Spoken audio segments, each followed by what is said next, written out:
Yo, what's up mga troops? Norim ako dito madami. Purong natural, walang halong kimikal. Gusto mo bang tumikim? Dito tayo sa dilim. Papasa ko ng palihim habang walang nakatingin. So ayun mga troops, Norim ako dito madami. Yun nga, dahil legal to dito sa Canada. Kaya tara, bomba tayo mga troops.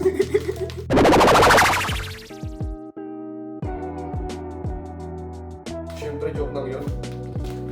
Ito lang, pabumbahin natin ngayon, dahon ng gabi. Gagawa lang tayo ng laing, mabilis ang laing lang. Putik mga 3 months na itong naka-stack dito sa akin. Ngayon lang talagang sinipag ulit magluto. Kaya tara mga troops, papak tayo.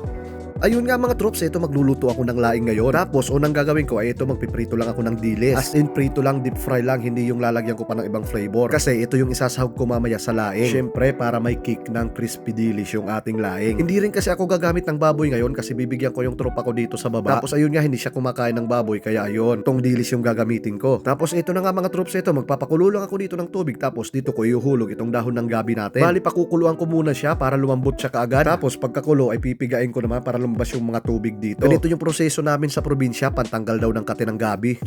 Ang inadilis mga troops. Kahit ito pa lang, oh.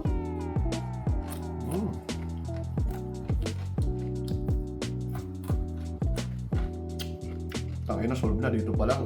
Papa ka na talaga. Tapos ayun, pagkasilip ko nga dito sa labas, abay nag-snow na naman pala. Kaso patunaw na kaagad kasi tanghali na to. Parang putang inang pag-ibig niya lang na ang bilis matunaw, hayop na yan.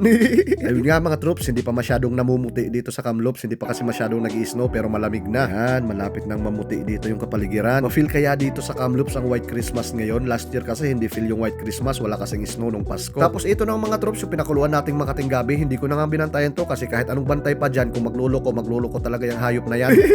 Tang ina, hugot na hugot. Tapos ayun nga mga troops, nung na-drain ko na yung tubig tapos napiga ko na, ayan, naglagay na ako dito ng bawang, sibuyas, tsaka luya, pinagsama-sama ko na pati nitong sili. Tapos itong ingkan na gata lang pala yung gagamitin ko kasi wala naman ako makita dito na pure na gata. Kaya goods na rin to. Tapos sa tingin ko nga parang kukulangin tong gata na to na isang kan lang. Medyo marami-rami din pala tong dahon ng gabi. Pero sana kumapit talaga yung lasa ng gata. Pero parang okay naman, ayan, maputi naman siya. Tapos ayun nga mga troops, dito pa lang ako maglalagay ng mga pampalasa. Nung nakaraan may natira ako ditong kalahati ng chicken cubes, kaya ayun, ilalagay ko na lang din pampadagdag lasa lang. Tapos syempre asin, pero kunting asin lang kasi maglalagay pa tayo ng dilis mamaya. Tapos ayun mga troops, takpan lang natin tapos simmer lang natin ng mga 30 minutes. Tapos pagkatapos ka ng 30 minutes ay ito, malapot-lapot na siya mga troops, kapit na rin yung gata sa gabi. Kaya ayun, maglalagay na ako dito ng dilis. Pero syempre hindi ko uubusin, pampadagdag lasa lang yan. Tapos magtatoppings din pa ako mamaya ng konti. Tapos syempre yung iba pang ulam ko pa sa susunod na araw. Tapos dahil wala nga ako mahanap dito na siling green o kaya yung siling pangsigang, kaya ayun, bell pepper na lang yung nilagay ko, pampadagdag bangulang. Yun nga, nagtakal na ako nung para sa ibibigay ko sa tropa ko dito sa baba. Tapos syempre ito yung sa akin, rice bowl. Laing rice bowl, ayan, simple lang, wala nang masyadong plating.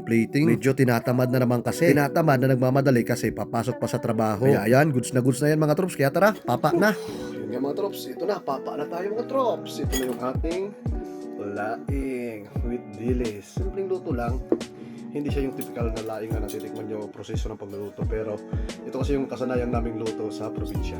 Pero ito nilagyan ko lang ng dilis. So yun, papa muna mga troops.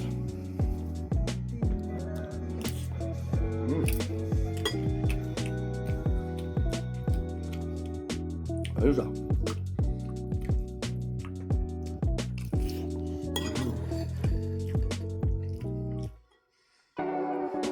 Medyo kulang ang sa gata. Promise, kulang sa gata. Isang kandang pa yung gata.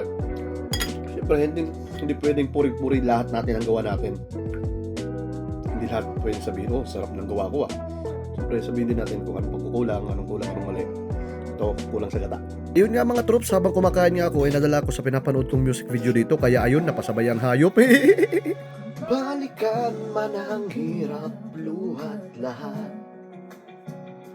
Ikaw ang paborito kong desisyonan.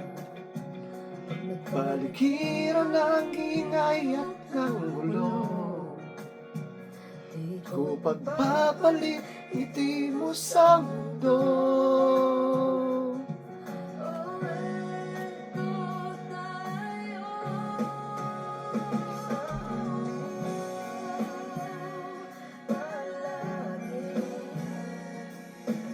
Babalik pa rin sa yakap mo sa huli, palagi. Ang piling ko maging sa'yo. Kaya mga troops, yun lang muna. Paspasan ko na itong papaano to kasi papasok pa ako sa trabaho. See you sa next video. Thank you. Have a good one.